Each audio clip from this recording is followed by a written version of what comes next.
ওরা বুঝতেই চায় না যে আমি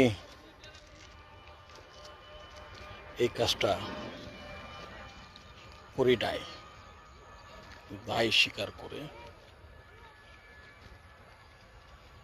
আমার কাজটা আমি করি নাই ভাইবা সরে দাঁড়ানো উচিত। এখানে যে বিমান বাহিনীর প্রধান বর্তমান আছেন, ওনাকে আমি চিনি না। আমার মনে হয় যে ওই সাক্ষাৎকারে ওনাকে আমি প্রথম দেখলাম। উনি যদি দেশ এবং জাতির মঙ্গল ও ভালো চান,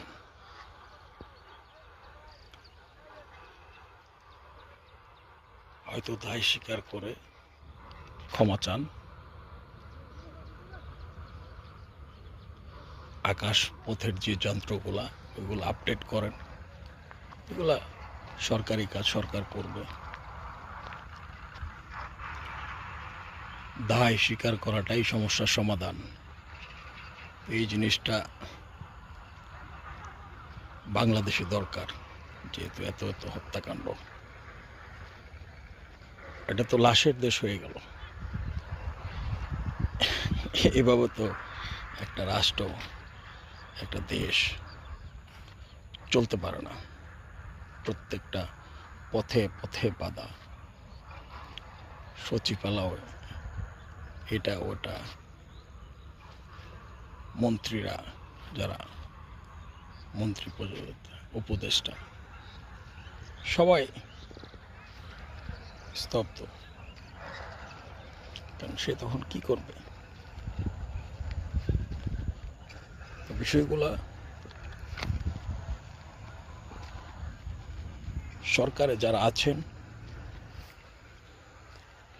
তারা খুব একটা কঠিন সময় পার করতেছে। বাংলাদেশ গভর্নমেন্ট যে চালাচ্ছেন, ওনারা ইতিহাসের অন্যতম একটা অধ্যায়ের মধ্যে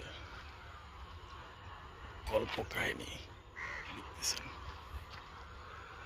এগুলার ভার যে কতটা হয়তো আপনারা সেটা বুঝেন।